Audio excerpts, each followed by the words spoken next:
მოგესალმებით მეგობრებო. ვიწყებთ ცოცხალი სესიის ჩაწერას.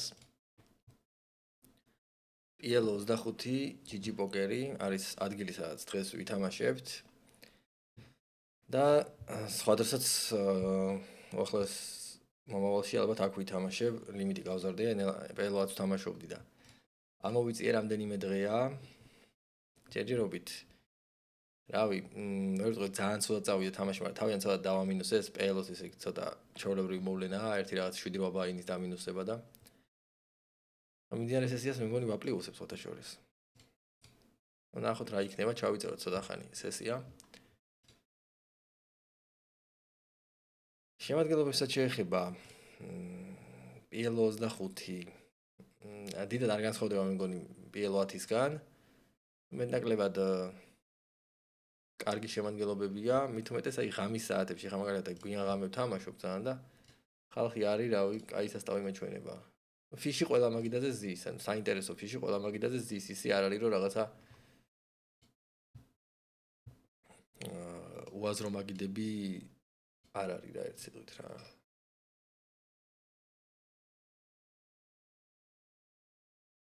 თუმცა აი რაღაც იდეალურადაც არ არის საქმე, მაგალითად აქ უპოზიციოთ ვარ ფიშთან და არა უშავს პრინციპში რა, შეიძლება თამაში.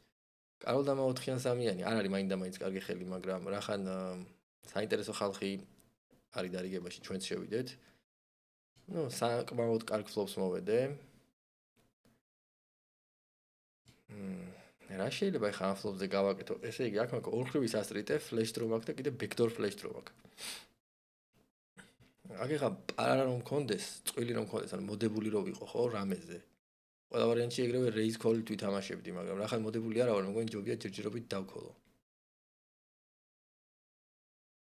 ჩეკი. აჰა, ოპონენტს რაღაცა ყავს, როგორც ჩანს, ტუზები, სავარაუდოდ. ან რაღაც ეგეთი რა. უბრალოდ ხა ფერში რო დომინაციის ქვეშ ვიყო, ძალიან ცუდად ვგავარ აქ.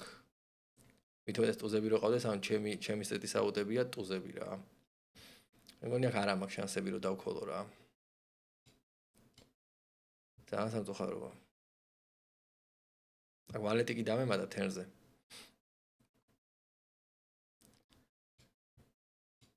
ვალეტი კი დამემატა როგორც აუტი თერზე, მაგრამ როგორი სიტუაცია იცი, აი კოლი აქ შეიძლება დამეკოლა, ანუ რაღაცა შეცდომა, დიდი შეცდომა არ იყო კოლი, მაგრამ უბრალოდ ესეთი აუტები მქონდა, რომ დავუშვათ ფლეში რო დახურულიყო, ხო, რივერზე მაინც არ ვიქნებოდი დარწმუნებული ჩემს სიძლიერეში. ამის დარეიზება პირველი პოზიციიდან არ არის კაი აზრი. ან ჩემს ხელის სიძლიერეში, ან ფლეში რო დახურულიყო, არ ვიქნებოდი ჩემს ხელის სიძლიერეში დარწმუნებული. სტრიტებიც რო დახურულიყო, მაგალითად აი ზემოდან რო დახურულიყო სტრიტი 6-იანით, ანუ უფრო მაღალი სტრიტებიც იხურებოდა 8-იან 7-იანზე. შესაბამისად ან ტუზიან ვალეტი მიდოდა, რომელიც ვალეტი მოდიოდა აგერ ჩანს. მაგრამ აი ეს არის სიტუაცია, სადაც იდეაში კარგი ეკვიტი გაქვს, მაგრამ როცა all-in-ში ხარ რა, პროსტა როცა დაქოლავ river cards ნახავ და მე კიდე გადაწყვეტილების მიღება გიწევს, მაინც გადასარევი სიტუაცია არ არის რა. ფლოპზე რო აქ რამე წვილიც ქონდა, ყველა ვარიანტში სტეკზე წავიდოდი, იმიტომ რომ ტუზებთან ძალიან კარგი ეკვიტის გაძლევს წვილი. იქიდან გამომდინარე, რომ დანარჩენი 3 კარტი რაც გაქვს 9 აუტია დამატებით მეორე წვილისთვის რა და ტუზების წინააღმდეგ მეორე წვილი რა თქმა უნდა კარგად გასს და შესაბამისად წვილი ძალიან კარგი ეკვიტის გაძლევს ფლოპზე და როცა წვილი და რამე დამატებითი ეკვიტი გაქვს მაგალითად წვილი და ორხრივი სასრიზე წვილი და ფლეშ დრო ან რაღაც ეგეთი მაგ დროს თითქმის საკმარისი ეკვიტი გაქვს ხოლმე რომ რეიზით ითამაშო და თან რეიზ კიდე ისიც მოყვება რომ ფოლდ ეკვიტია და რაღაცა და ფლოპზე მაგ დროს დარეიზება შეიძლება რა.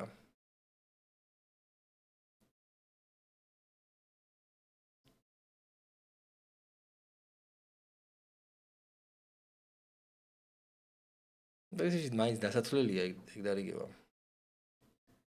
ფლოპზე ისეთი კარგი აი თუმცა აი ეგ არის რა, ეგ ფაქტორია, რომ სანაცე პოტენციალი როცა არ არის ძალიან დიდი. კი, equity არის, მაგრამ შეიძლება საწინააღმდეგო ეფექტი კონდეს რა, დაიჭიროს შენი ფლეში, მაგრამ შენზე უფრო მაღალი ფლეში ოპონენტმა დაიჭიროს და ასე შემდეგ რა.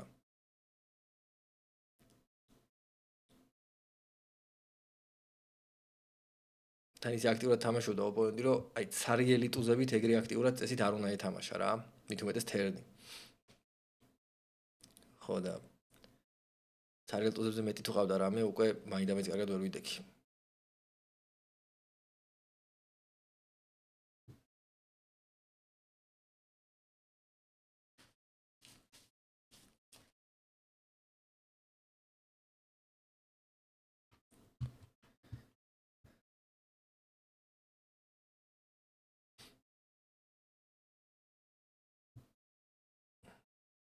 short stack-ი არა იზებს. დავქოლავ რავი, უკან საინტერესო ხალხი ზის, შემოუშვათ ესენიც. short stack-თან ისე raise call-ის თამაში შეიძლება ამ hand-ით, მაგრამ მაგას მე მგონი ჯობია დავქოლო და ხალხი ვათამაშო რა. პრინციპში ორივე ვარიანტი შეიძლებოდა რა. აქ ხა ვინმე რომ დაარეიზოს, აქ თავისუფლად ამ ხელით ალბათ პრეფლოპონის ვითამაშებ ამ short stack-ებთან. ნუ არ არის მაინდამეც კარგი ფლოპი. ორი ოპონენტი როცა 8 კარტი უჭირავთ ოპონენტებს, ამით ჩემზე უკეთეს ხელს ყოველთვის გამონახავენ სავარაუდოდ.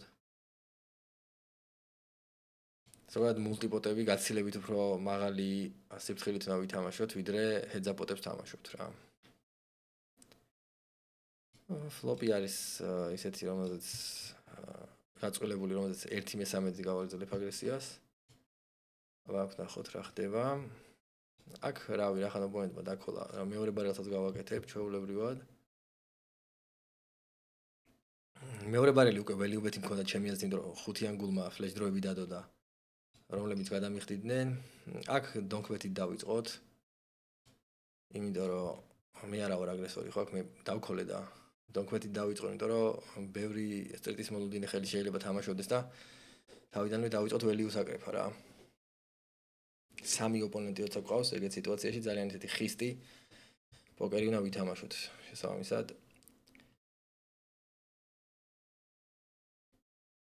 როცა სამი ოპონენტმა დაყარა და გამატანეს ეს ფლოპი ტოპ სეტით, ვერ უძღვეთ ცუდი შედეგია.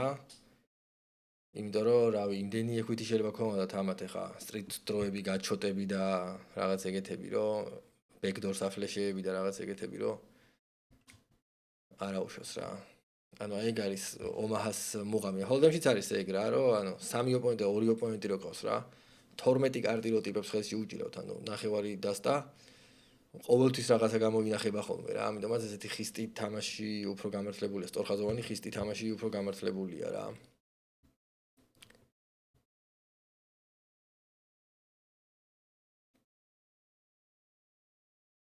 გარვალეთ რაღაც. არ არის მაინდამაინც ძლიერი ხელი, მაგრამ მე მგონი big line-ზე ჩავლებურად უნდა დაიქოლოს ეს ხელი. ესეთ რაღაც უცნაურ ფლოპებს რო ედება, აი ეგეთი ხელია რა. ამ ფლოპზე მგონია რომ მე საკმარისი equity მაქვს, flash draw მაქვს, წვილი მაქვს და საკმარისი equity მაქვს, რომ ამ სტეკთან რავი პირდაპირ გავარკვიო რა, გავარკვიო ფლოპზე ვერა და დიდი ხანი აღარ დავაწვალო არც ეს და მეთონც არ ვიწვალო რა. აი უფრო მაღალი flash draw-ა. წეგანაც ვილაპარაკე წინადარიგებაზე. დაახლოებით ისეთი სიტუაცია მოხდა, ანუ მაგრამ აქ ხა ამ სიტუაციაში უკვე წვილიც ხონდა, ანუ ბევრად უკეთესი ხელი მქონდა იმისგან განსხვავებით. ან წვილი როცა გავს კიდე ის უპირატესობა გაქვს, რომ შეიძლება შენს ოპონენტსაც ქონდეს მომლოდინე ხელი, რამე მსგავსი შენი ხელის მსგავსი რა, მაგალითად შეიძლება შენ გაქვს რამე სტრიტის მომლოდინე ხელი, ხო? ოპონენტსაც იგივე ქონდეს, ოღონდ წვილი არ ქონდეს და შესაბამისად ან თუ არც არ დაგიდებს, შოუდაუნი შენია რა, რაღაც დაახლოებით აი წვილს კიდე ეგ ეფექტი აქვს რა. როცა წვილით თამაშობ. small blind-ზე ეს უბრალოდ უნდა დაიყაროს. სამი ტუზი რეიზია ყველა ვარიანტში, single suit-ით აი როცა ერთი ფერი მაინც ემთხვევა რეიზია. მაგრამ უბრალოდ ამ ჰენდების პრობლემა ის არის, რომ აი ფლოპებს ძალიან სულად ედება რა, ძალიან საშინად ედება, აი ესე მაგალითად რა. მე მგონი ფლოპი არ არსებობს, რომელიც გაწყობს. ფლეში დაიხურა თერნზე, აქ მე გავალ დიდი საიზინგით, იმიტომ რომ ტუზ აგური მაქვს და ოპონენტი თან პასიურად თამაშობს და იმედია რომ დაყრის, დაყარა. კარგია. აქ რავი პოტბეთი ჩვეულებრივად, ნაცი მაქვს. და ძალიან ბევრი რამე შეიძლება იყოს ოპონენტთან რაც სეტები, ფლეშ დროები და ასე შემდეგ. მიუხედავად იმისა, რომ ფლეშ დროების რაღაც ნაწილს მე დამაჯვარით ბლოკავ. პოტბეთი მანდ ჩემი აზრით გამართლებული იქნება. აქ ეხა ისეთი სიტუაციაა, რომ თითქმის 100% შემთხვევებში ორივეს ერთნაირი ჰენდი გვაქვს და ვითამაშებთ ხოლმე ყვილა. მაგრამ აი მქონია შემთხვევა, რომ ესეთ სიტუაციაში არ დამიფუშია და მე აღმოჩნდა ხოლმე, რომ ოპონენტს არ ქონდა სტრიტი და შესაბამისად მომიწევსო დავფუშო რა. ძალიან იშვიათად მოხდება, მაგრამ აი მომხდარა და რახან ოპონენტი თან ფიშია, აი რეგულარი რო ყოფილიყო კიდე უბრალოდ დავქოლავდი, მაგრამ რახან ოპონენტი ფიშია, ანუ მაინც დავფუშავ, იმიტომ რომ იმ 1000-ში ერთხელაც ასე შეიძლება რაღაცა დამატებითი ველიუ მივიღო.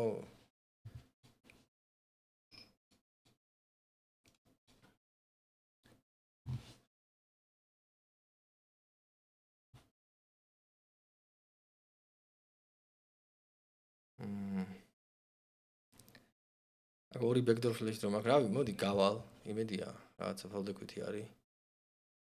ამას დავქოლავ. დამატრიბეთ ეს ტუზებით.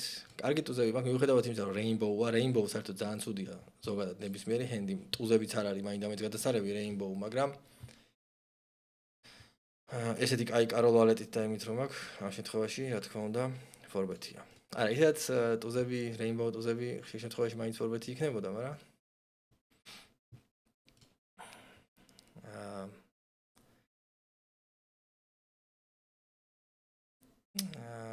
ეს კოლი ეს ჩეკი დამახუთიან ხუთიანი. რავი, მე მგონი აქ არ არის სხვა ხსნა გარდა ოლინისა რა.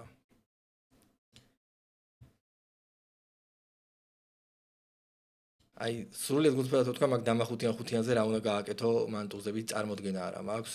მე რა ვეცდები გადავამოწმო, გავარკვიო. რაღაც ისეთი ფლოპი იყო, რომ თითქოს ერთის ხრი ძალიან დიდი ფოლდეკვითი იყო. რას უნდა დაიქოლა ეხა ეგ ფლოპი, ხო? დაუშვათ სულ აი დამა XX იქონოდა სიტყვაზე რაღაც აი დამავალე ცხრიან რაღაცა ეგეთი ქონოდა. არ დაქოლავდა მაინც, იმიტომ რომ ტუზებთან მაინც ძალიან ცუდად იდგა, იმიტომ რომ მეორე პარა აღარ ქონდა, მეორე პარის ვარიანტი, ხო, ხუთიანი იყო გაწყვილებული. ანუ მაგ ხრივ, ანუ უარესი ხელებისგან ქოლის მიღება ძალიან ძნელია ეგეთ ფლოპზე. აი სამი ოპონენტი მყავს ისევე რა. აი პოტბეთი გავიდეთ ჩვეულებრივად რა.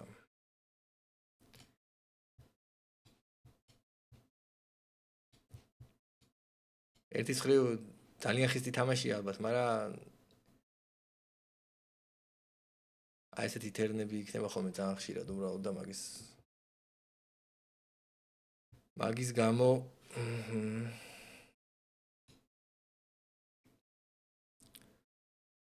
რივერი ფლეში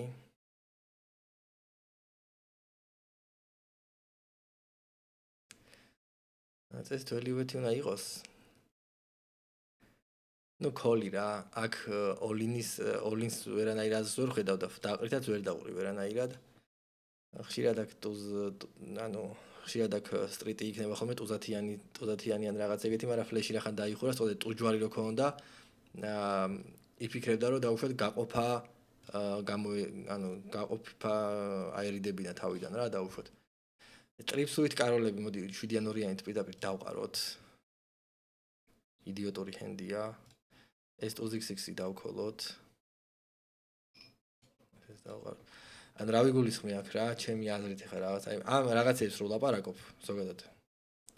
აუ იმაზე გაწყვილებულ ბორდზე ფლეშ დროს ვერ გავათრევ ნახდად რა, არანაირი აზრი არა აქვს, ამიტომ ესეც საიზინგრე. ეს მაგარი მანიაკია ზოგადად ეს ოპონენტი და მირჩენია რამეს მოვედო და მერე ვეთამაშო რა, ანუ ესე მომლოდინე ხელების თრევას არ ამგონია რამე აზრი კონდეს. ვიცი რომ მან რაც არ თერნი მოვიდეს, კიდე იქაც პოტბეთი უნდა ჩამაჭიროს და აი მერე რა უნდა გავაკეთო, არანაირი აზრი არა აქვს. ანუ აქ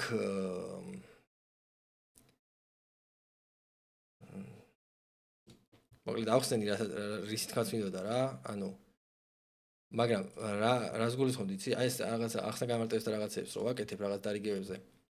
ანუ აი ეს ჩემი ლოგიკური ისინი არის ხშირ შემთხვევაში რა. ანუ მე როგორც უყურებ სიტუაციას და რაღაცა ის სუბიექტურად რაღაც დიდი თავდაჯერებით არ ვაკეთებ მაგას რა ჯერჯერობით ანუ ომაჰაში ეგეთი ის არ მაქვს რა. აი ამ თამაშის ლოგიკას ისე კარგად არ გრძნობ როგორც მაგალითად აი იგივე ჰოლდემის ლოგიკას გრძნობდი და უშუალოდ როცა ჰოლდემს თამაშობდი აქტიურად ეხა ამას ჰოლდემზე რო ვჯდები ხოლმე იქაც ვეღარ გრძნობდი დავიწყება აი პოკერმა იცის დავიწყება ძალიან საშინლად იცის დავიწყება აი როგორც აი ვისაც სპორტში ქონია გამოცდილება ფეხბურთი უთამაშია მაგალითად არამე სხვა სპორტი რა მე ვთამაშობდი ბავშვობაში ხა დიდად პროფესიონალურ დონეზე არ მივსვლარ ფეხბურთში მაგრამ ნუ ისე საკმაოდ მონდომებული ბავშვი ვიყავი ხშირად ვარჯიშობდი და თამაშობდი და აი პაუზის მერე რომ მოედანზე შეხვალ და როგორი შეგრძნებაც არის რომ რაღაცნაირად აი გგონია რომ რაღაცა კონკრეტული ქმედებები შეგიძლია გააკეთო მიდიხარ და მე უცებ რაღაც მომენტში ხვდები რომ რაღაც ისე არ გემორჩილება სხეული რა რაღაცა და ტვინიც რაღაცა ისე არ გემორჩილება რაღაც გადაწყვეტილებების მიღება შენ ისე სწრაფად აღარ მუშაობს ეს ყველაფერი და რაღაცა უსიამოვნად გაყურებული ხარ ხოლმე აი ეგრე ვარ ხოლმე ჰოლდემის მაგიდასთან რა აი ფორმაში შესვლა და ფორმის დაკარგვა ზოგადად პოკერში აი რაღაცა როგორც სპორტში დაახლოებით აი მე ძალიან დიდ კავშირს ხედავ რა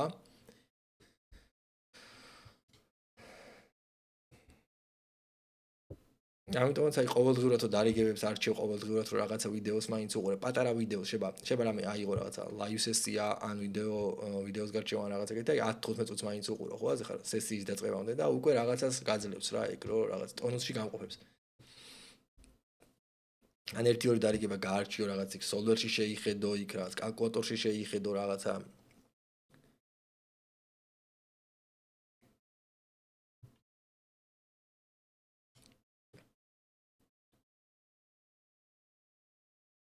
რაღაცები დაიანგარიშო შეიძლება იმან კონკრეტულად იმ დაანგარიშებებმა და რაღაცებმა იმდენი ისეთი სარგებელი არ მოგცეს აი კონკრეტული ხელისახების სარგებელი მაგრამ თვითონ ამ რუტინამ ამ ყოველდღიურ რუტინამ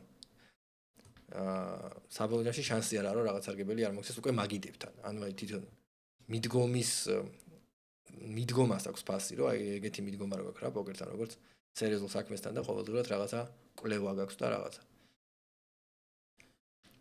ხო და ანუ იმის გამო მინდა რომ ეგეთი ან ინტუიციურ დონეზე და აი ლოგიკა უბრალოდ ინტუიცია კი არა ეს ლოგიკა ამ ომაჰას ლოგიკა როგორც არის აი პოსტლობ თამაშის განსაკუთრებით ხო ისე კარგად არ მაქვს აი რაღაცნაირად გამჯდარი ჯერჯერობით და დამოღამებული ისე კარგად არ მაქვს რა და ანუ აი რაღაც ბევრი სიტუაცია საერთოდ ახალია ჩემთვის რაღაც სიტუაციებში რო ხდები ხა ზოგადად პოკერში სიტუაციები არის დათვლა რო შეუძლებელია მაგდენი ანუ ძალიან ძალიან დიდი რაოდენობა სიტუაციების შეიძლება იყოს შესაძლებელი რა მეგონი სასრული არც არის რა მithumetes ომაჰაში კი არსებობს რაღაცა კონკრეტული სიტუაციები ჯგუფები შეიძლება დავალაგო ჯგუფებად რომელი ჯგუფებიც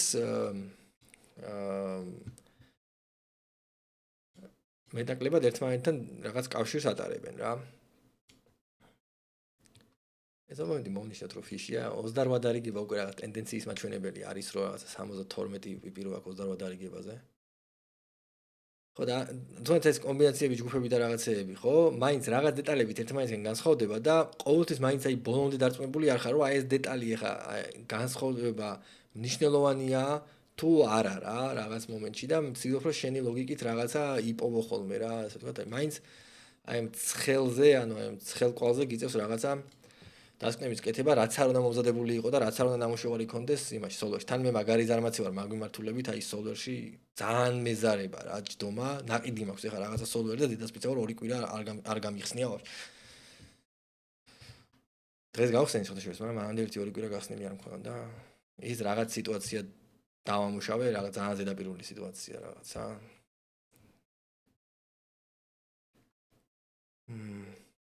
ამ ჰენდით აქ არ მგონია რამე მოვიფიქრო საინტერესო ორი ოპონენტი ნავე ყველი უბეთი არ ამაქვს ამასაც დავჭეკა უბრალოდ ტუზები დავადრიბეთოთ აი ყველაზე ისეთი რივერი მოვიდა რომელსაც ვისურვებდი პირდაპირ ძალიან დიდი რეიზი ჩაოლებრივად აი აქ მოვიდა ისეთი ფლოპი რომელსაც უბრალოდ ჩეკფოლდი უხდება აი ესეთი რაღაც არის აი პირველი აცნა გასწავლოს ალბათ ტრენერმა ომაჰაში რა მე რაც მასწავლეს ეგ იყო რა ანუ ტუზები რო გიჭირავს და ეგეთ ფლოპს დაინახავ როგორც წესი ნახავდის ძალიან თავიდან ძალიან მიჭიდა ხოლმე ხოთაშორის გუშინაც ძალიან ძალიან დიდი სტეკი გადავაყოლე ტუზებს რაღაც ძალიან უაზრო სიტუაციაში, რომელშიც ჩემი კომპეტენციის დონეზეც კი არ მეკადრებოდა მაგდარიგების თამაში და ხდება ეგეთები პოკერში, ვერაფერს ვიზავთ. აქ შეგიძლია ესე მონიშნო move table, ფიში წავიდა. ესეც ფიშია პრინციპში, მაგრამ ეხლა ეს ისეთი ფიშია, რომ უპოზიციო თამასთან ჯდომა ნაღად არ მაინტერესებს. move table სადღაც გადაგსოვს, ხო? კაცმა არის ის სადღაც გადაგსოვს. იმედია რამე წესი არ მაგიდაზე გადავს. აუ სად გადავსვათ. ამინდა რა. მადლობა. move table. ვითომ ამ ესენი რაღაცა select ზღუდავენ რა. მაგიდების ზემნას ზღუდავენ, ანუ არა გაქვს უფლება რომ ესე თავისუფლად ადგე დაჯდე სადაც გინდა რა. რაღაც მომენტში შეზღუდული ხარ რა. და ეს move table არის ვარიანტი რომ გადაჯდე და გადაგსოვს რაღაც არანაირი მაგიდაზე გადამსვა ეგეც. ნუ ხანდახან არის ხოლმე რომ გაუვარდება და რაღაც ნორმალურ მაგიდაზე გადაგსოვს.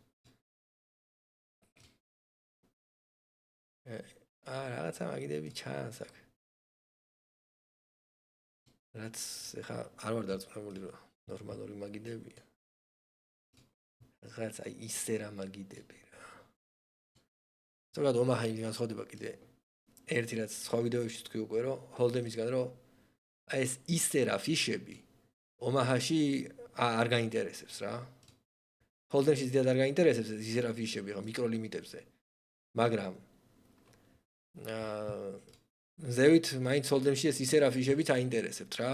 ცოტა მაღალი ლიმიტების რეგულარებს. და ომაჰაში ეს ისე რა ფიშები არავის არ აინტერესებს. ხო და აი ზოგადად ისეთი მაგიდებია, სადაც ვიღაც ისე რა ფიშების ხედან რა. ძირითადად როგორ უნდა განვასხვაოთ ეგ აი დაახლოებით აი 70 VPIP არის 70 ზღვარი რა. 70-ზე ზევით ვისაც აქვს, ნუ ეჭვდათ საინტერესო ფიშია რა. 65-ით, 66-ით აი გააჩნია რამდენად აქტიური მოთამაშე პოსტოს ამდენად ცუდად თამაშობს, მაგასაც გააჩნია, მაგრამ ძირითადად 65-70 უკვე საკმარისია ხოლმე იმისათვის რომ ეთამაშო. ზევით რომ ხო 95-იც აქვს, ბევრს ძალიან VPIP ან ყველა დარიგებთ, ის ყველა დარიგებას უთამაშობს, ეგეთებიც არიან რა. აი ქვემოთ ვისაც აქვს აი 52, 53 და ასე შემდეგ და ასე შემდეგ, ხო? ეგენი არიან როგორი მოთამაშეები, იცი? ფულს კი აგებენ დისტანციაზე. არა, ნუ მან რა არის, მარტო მაგაზი არ არის დამოკიდებული არავითარ შემთხვევაში. ზოგადად lose rate მარტო თამაში მონაწილეობის სიხშირით არ განისაზღვრება რა. იქ მე პოსტლობს როგორ თამაშობს, მაგით განისაზღვრება, მაგრამ ეხლა ჩვენ ხო ბევრი მონაცემები როცა არ აგვაქვს, ანუ მაგ შემთხვევაში გულისხმობ რა. მაგ შემთხვევაში როგორ უნდა წარმოვიდგინეთ. აი რაღაცა მაგიდა გავჭითე. მაგრამ ვერ შევასწარი, ვერ დავჯიქი. აი, არ მინდა. არავინ არ ზის თითქოს და რაც მეც არ მაჯერია. ხო და ანუ რის თქმა მინდოდა რომ მოკლედ მარტო მაგით არ განისაზღვრება მეთქი, მაგრამ როცა ბევრი ინფორმაცია არ გვაქვს, მაგაზე ვაკეთებ რა სწორებას, VPIP-ზე ვაკეთებ სწორებას. ხო და შესაბამისად აი ეს 50-ზე ქვემოთაც აქვს და 50-დან 65-მდეც მათ შორის რა, მაგრამ აი განსაკუთრებით უფრო დაბალი ვისაც აქვს კიდე. თუ აი პოსტლობზე არ იცი რომ ძალიან საინტერესო ოპონენტია და ძალიან სულად თამაშობს, მაგ შემთხვევაში რა, მარტო ეგ ინფორმაცია როცა გაქვს. არიან ხოლმე ისეთი ფიშები, რომლებიც კი აგებენ, კი ამინუსებენ, ანუ პლუსში კი არ თამაშობენ, მაგრამ უბრალოდ რეიქის წნეხს ვერ დაძლევ მაგათი წაგებული ფულით რა. იმიტომ რომ ხა მაგიდაზე შენ გარდა ხო სხვა რეგულარებიც არიან. თქვენი სკილი ხა რეგულარების სკილი ხა თუ მეტნაკლებად ასე თუ ისე რაღაც მაგიდებს მიღმა მუშაობთ ომაჰაში მიკროლიმიტებზე მით უმეტეს დიდად არ განსხვავდება ხოლმე რა რეგულარების სკილი ერთმანეთისგან. კი შეიძლება ოდნავ ვიღაც უპირატესობა ქონდეს ან პირიქით, მაგრამ ძირითადად მაგის იმედი დიდად არ უნდა ქონდეს რომ რეგულარებს უგებ ფულს და რაღაცა რა. შეიძლება კი რაღაცა პატარა მიკროსკოპის თრო გაისინჯება ეგეთი უპირატესობა ქონდეს რეგულარებთან, რაც დისტანციაზე სასიამოვნო ბონუსი იქნება შენთვის, მაგრამ მაგაზე სწორება არ უნდა გააკეთო. ხო და შესაბამისად ძირითადად რეიქს ვერ გაისტუმრებ რა. ასევე აქვს პოზიციას კოეფიციენტი. როცა პირდაპირ პოზიციაში ზიხარ, ეგ დიდ უპირატესობას გაძლევს რა და შეგიძლია ჩათვალო რომ აი უპოზიციო ჯდომასთან შედარებით პოზიციაში ჯდომა ეს გაცილებით უკეთესი რა. ნუ გაცილებით რა გაგაგებთ. აი 1.4-ს აძლევენ ხოლმე კოეფიციენტს პოზიციას რა. ანუ 1.4 ჯერ უფრო კაი კაი შედეგი შეიძლება ქონდეს სიტყვაზე, ვიდრე ტიპებს, რომლებიც ესე ნეიტრალურ პოზიციებზე არიან, საშუალო პოზიციებზე და ვინც უპოზიციოთა იმას ვაფშე ესე 0.7 შეიძლება ქონდეს რა, სარგებელი იმ ფიშისგან. ანუ რამდენსაც აგებს ის ფიში, ის რომ გავყოთ ყველაზე, აი მაგას გულისხმობ, მაგის 0.7-დან 1.4 რა, დაახლოებით, ანუ ეგრე განისაზღვრება რა, ფიშის lose rate, ну, უნავიან გარიშოთ lose rate, ესე ზედაპირულად, იმიტომ რომ არ აქვს დიდი ინფორმაცია, რო გქონდეს ახლა მაგალითად ოპონენტზე რაღაც ერთი 20000 დარიგება სიტყვაზე იმაში ტრეკერში, ტრეკერი თვითონ დაგვიწერდა რა მხელა lose rate აქვს და არაფერი ძალიან გარიშო არ გვექნებოდა და ვიფიქრებდი, ანუ მივხვდებოდით რომ აი დაუშვათ აგებს 80 big blind 100 დარიგებაზე. გავყოფდით ამას 5 კაცზე, ამ შემთხვევაში 6 კაცზე, GG პოკერზე 7 მაქსებია. ძალიან კაი ჰენდი მაქვს, მაგრამ არა, მოდი გადავწხებ, ანუ ის არის short stack-ია და ერთ-ერთზე ვითამაშებ, ამას დავაყრევინებ რა. მაგრამ დავქოლავ მეთქი და შემოუშვებ მეთქი, მაგის თქმას ვაპირებდი რა, ამ დისტექს შემოუშვებ მეთქი, მაგრამ ბოლოს ესე გადავწყვიტე. მე მგონი ესე ჯობდა, იმიტომ რომ ეს მაინც ერთ-ერთზე სათამაშოთ უფრო კაი ჰენდია, ვიდრე multipotში სათამაშოთ, იმიტომ რომ flash draw-ები შეიძლება დომინაციის ქვეშ ხდებოდეს. ეხლა თვითონ ჰენდი დომინაციის ქვეშ მოხვდა კიდევაც ამ სიტუაციაში, ეხლა ამ ოპონენტთან მაგალითად. ეხლა ტუზებთან რომ ეთამაშა მაგალითად ერთ-ერთზე ძალიან კარგად ვიდგებოდი რა, მაგრამ სიტყვაზე ამას რო ტუზები ქონდა და ერთი flash draw ამას მოეკლა სიტყვაზე ჩემთვის და ამას მეორეს რაღაც აი ესეთი მსგავსი ჰენდი ამასაც ქონდა და ამას კიდე მეორე flash draw მოეკლა, ვაფშე ნახვამდის, ან ძალიან ცუდი ჰენდი მექნებოდა.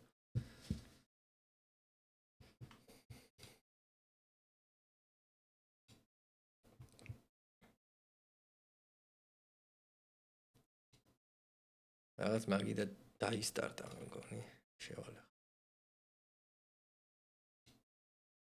ისე ნახოთ, აბა მანდ რა როგორ ვიდექი პროსტა მაგ სიტუაციაში, აი მაინც დომინაციის ქვეშ კი ვიყავი, მაგრამ მაინც აი 40% მქონდა. კარგი, ერთ-ერთზე მაინც ძალიან არ დავიჩაგრე რა.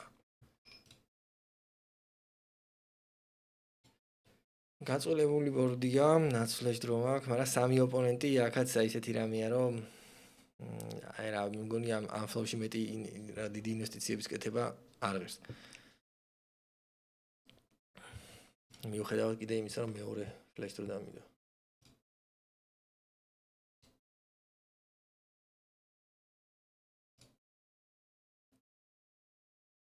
რაღაცა მაგიდები დეფიციტშია რა. მოკლედ არ მინდა. მაგრამ რაღაც ესეთი საიზინგია, რომ კაი დავქოლოთ რა. არ ქონდა აზრი რა დიდი არაფერი. დაგეხურება ფლეში და მე რივერსზე უნდა იმარჩიელო, გადავიხადო, არ გადავიხადო.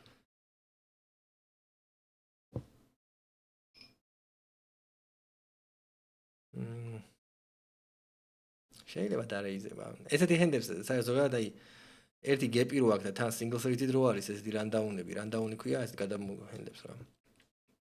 ეს სოლვერში შეხედო რაღაც აი ძალიან მიკროსკოპული equity აქვს ზოგადად და შეგიძლიათ დაყაროს. ადრეულ პოზიციებზე თავისუფლად იყრება რა ესეთი ჰენდები, აი არაფერი გადასარები ამაში არ არის. თუმცა სოლვერის მიხედვით მაინც უფრო რეიზია ვიდრე ფოლდი რა. ნუ ერთი გუშა დავქოლე. ძალიან თავს არ გავიგიჟებ. სტრიტი მაქვს. ნუ ჩეკ თუ წავიღე.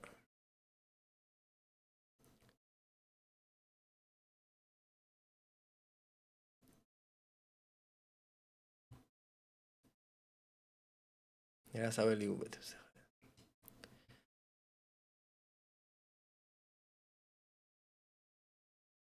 მაგრამ ნაცტრიტი არ არის რეალურად. თავისუფლად შეიძლება რა flash draw დავუშვათ flop-ზე გამოსულიყო თერნი დაეჩეკა რავი, ანუ არაფერი სასწაული მაგაში არ არის.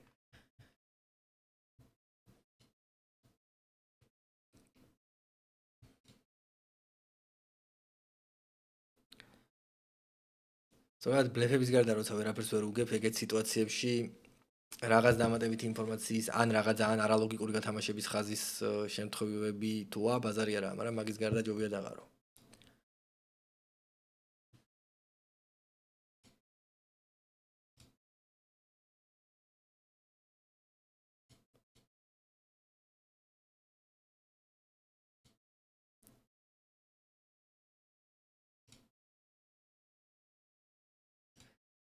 მეოთხე მაგიდა რით ვერ გავჩით. მაგრამ არ არის ესერი მაგიდები. თან ადგილიც არის არა.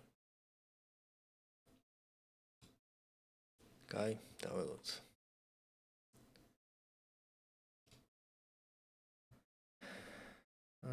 ხელით არ დაიქოლება სავარაუდოდ.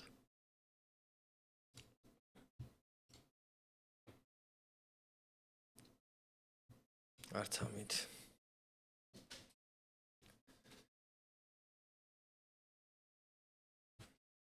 მაგიდების რაოდენობასაც შეეხება. თამაშობ ხოლმე ესე 6 მაგიდას, როგორც წესი 6 მაგიდას თამაშობ რა.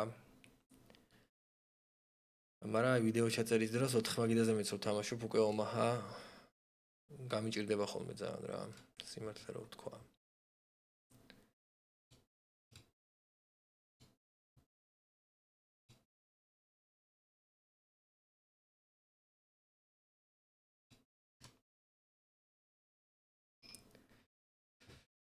უზდამა 7. რავი დავქოლოთ ჯერჯერობით.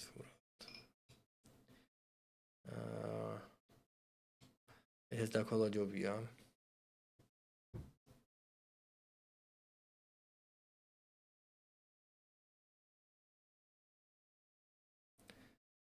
აქ ეხა დიდი არაფერი სიტუაცია არ არის, მაგრამ ეს არის რა. ფლეშ დრო დავეჭველი კარგი ეკვითი მაგრამ.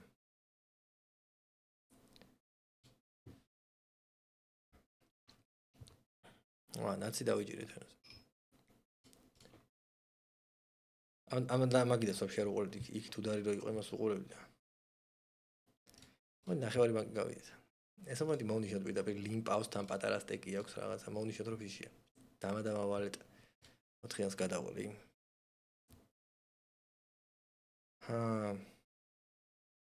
ოპონენტი კოლავს და რაღაც რივერი მოდის. რა მოდი პოტბეტი გავაკეთოთ, რავი, ნახოთ, გადაწყვეტოს თვითონ რა.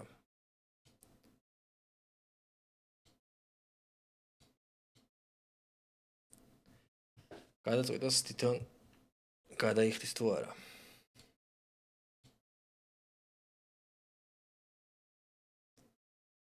აი ესეთი რაღაცნაირი მახინჯი დამები ჯობია დავაყაროთ.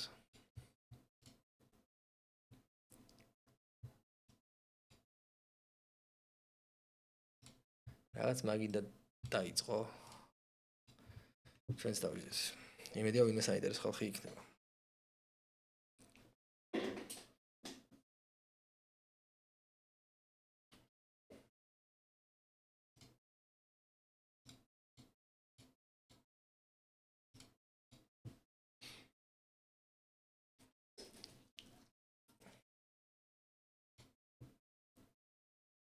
ეს პრეფლოპზე რას ქოლავ რას ყრი რაღაცა აი მაგას ეგ ყველაფერი ისწავლება სოლვერში PLO mastermind-ში მე მაქვს ერთ ვიდეოში მაგაზე ნალაპარაკები მაგრამ კიდე ერთ ვიდეოს ჩავწერ სადაც ვილაპარაკებ მაგზოთ მაგ თემაზე ანუ პრეფლოპზე რა უნდა დაქოლო რა უნდა დაყარო და ასე შემდეგ იმიტომ რომ ეგ ისედაც ბევრი საფიქრალია მოკლედ PLO-ს თამაშობ მაგიდებზე და შესაბამისად პრეფლოპზე რას ყრი და რას არ ეიზებ ეგ მაინც ანუ უნდა ქონდეს ავტომატიზმამდე დაყვანილი. ხა მე არა მაქვს ჯერჯერობით მაგი დაყვანილი, მაგრამ მასტერმაინდში ვმუშაობ, ვცდილობ რომ დავიყვანო რა. და იცოდე, ანუ უკვე ასე ვთქვათ, გამზადებული სტრატეგია პრეფლოპ მოდელი რა. იდეაში ჰოლდემშიც ეგრეა, მაგრამ ჰოლდემში მაინც ბევრი რამეა დამოკიდებული, მაინც დინამიკაზე, ოპონენტებზე, რაღაცეებზე, ანუ ბევრი ფაქტორია უფრო რა, რაღაც პრეფლოპზე გადაწყვეტილების მიღების. აქ უფრო equity-ზე ორიენტირებული თამაშია, უფრო რა equity აქვს შენ ხელს და ეგ ძალიან კარგად ჩანს solver-ში და შესაბამისად გირჩევით რომ solver-ში დაამუშაოთ ეგ. ვინც ომაჰას თამაშობს. არა, სხვა რაღაცეებიც კარგად შეიძლება დაამუშაოს solver-ში, მაგრამ ნუ დასაწყისისთვის ეგ. სხვა რაღაცეები პროსტა solver-მა შეიძლება ბევრ რამეში შეცდომაში შეგიყვანოს, აი post-log თამაშებებში რა. არა, თუნდაც პრეფლოპზეც ახლა რაღაცეები უნდა გაითვალისწინო მანდ რა. მაგალითად ეხა არის რაღაცა ჰენდები რომელსაც მაგალითად solver-ი აფორბეტებს და შენ არ უნდა დააფორბეტო იმიტომ რომ შენი ოპონენტები უფრო ტაიტად გატრიბეთებენ ვიდრე solver-ს გონია და ასე შემდეგ. აი პირველი პოზიციიდან მაგალითად ესეთი ჰენდი ყველა ვარიანტში fold-ია და აი ესეთი რაღაცეები თუ არიცი და ისე თამაშობ ხო აი ძალიან დაიტანჯები რა. აი ესეთი ხელის და ან აი ესეთი ხელის და ხა. ჰოლდემის მოთამაშე შეხედავს დამებია, ან აი კაროლებია, კაროლ ვაეტი რაღაცა. ლამაზი შენდია, მაგრამ ესეთი მოგლეჯილი სამიანით ფოლდია რა. კაროლ კი არა და ვალეტებია კაროლები კი არა. კაროლები ალბათ რეიზი იქნებოდა რა. კაროლები რო ყოფილიყო სხვაზე ვალეტ სამიანით რეიზი იქნებოდა. აი ეს დამებიც 100% დაწესებული არ ვარ რომ ფოლდია, მაგრამ აი როგორი რაღაცა არის, იცი? სოლვერი შეიძლება ამას რეიზებდეს, მაგრამ ისეთი რაღაცა მიკროსკოპული ექვითი ექნება ამ ხელს, რომ ანუ ფოლდი ყველა ვარიანტში ჯობია რეიქის და ყველაფრის გათვალისწინებით რა.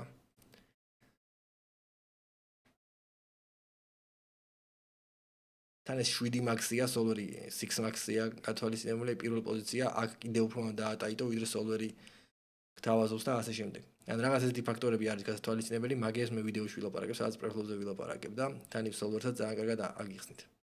გაჩვენებთ. პრეფლობი უფასოა, PLO mastermind-ი, ვისაც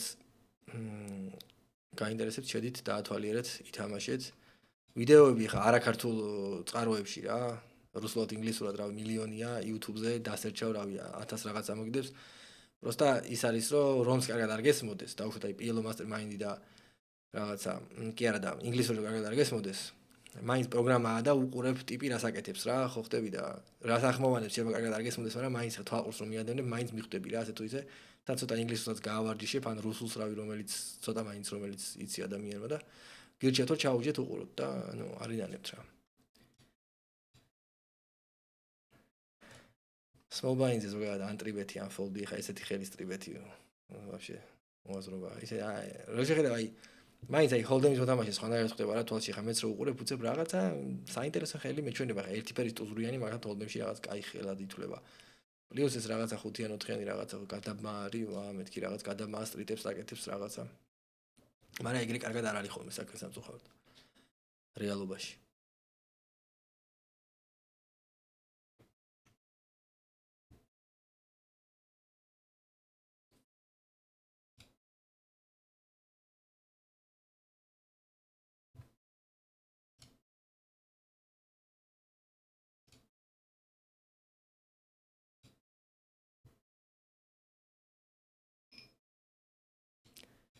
აი ხელი ძალიან მეეჭვება რომ რეიზი იყოს.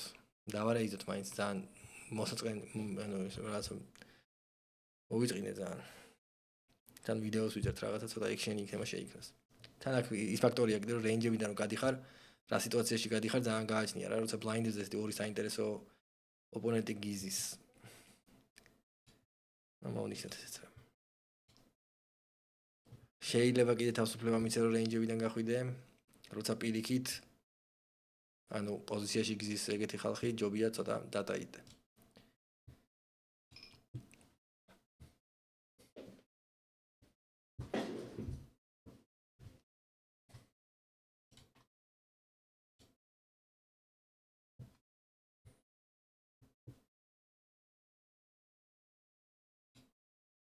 ეს მაგიდა გაფუჭდა. აღარ მომნიშნე move table. ან მოდი პრინციპში მოდი მომნიშნოთ move table. აბა ნახოთ სადა გადაგხსოვს.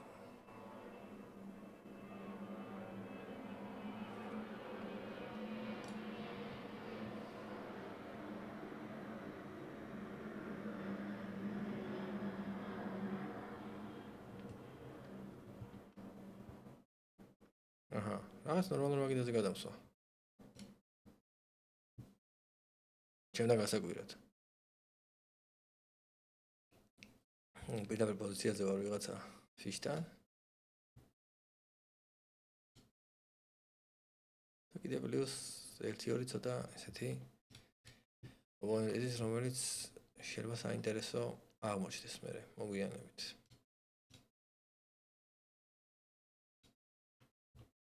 მინიმუმ 1 მაინც. ხო, ну როცა იმაზე ვლაპარაკობდი რომ VPIP კონფლიქტი 70 და რაღაცა, ხო, მან კიდე ხა ერთი ფაქტორი ის არის რომ შეიძლება ამას აქვს 70, მაგრამ 31 დარიგებაზე ეგ არ ჩანს და მე მოემატოს. თან ის ფაქტორია რომ როცა ამის გარდა კიდე ვიღაცა საინტერესო, ოდნავ საინტერესო და ორი ესეთი არც ისე კაი, მაგრამ ფიში გიზის, ეგ უკვე საქმეა რა. ეგ უკვე შეიძლება ჩაითვალოს კარგ მაგიდად რა. ეგ ფაქტორიც არის, ორი ფიში როცა რა თქმა უნდა ეს შენს მოლოდის ორჯერ არ გაზდის, მაგრამ გაზდის და საკმარისი იქნება, ერთ кайფი თუ არ უდრის, არც დიდად არ ჩამოუვარდება რა ეგეთი. ეგეთი რამე შეიძლება ითქვას. კაი, ამასობაში. მეგონი საკმარისად ვილაპარაკეთ დღეისათვის. დაგემშვიდობებით და მე დაგიბრუნდებით უკვე ალბათ უკვე გაკვეთილით. მოდი ვითამაშოთ ახლა სეტი მოგვივიდა ეს დარიგება ვითამაშოთ. ეს ერთ და იგივე ოპონენტია, ნახე? ეს ერთ და იგივე ოპონენტია. ოპონენტი ჩეკავს პირდაპირ ვეცდები რომ პოტი გავბერო.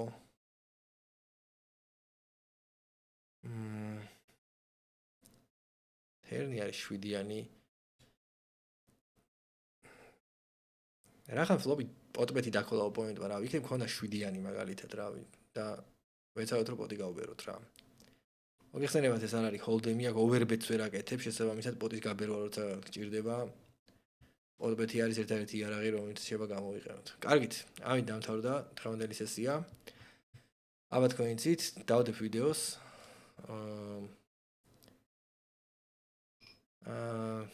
მოდი ხელი გადავაგდო, ვაფშე ჯობია.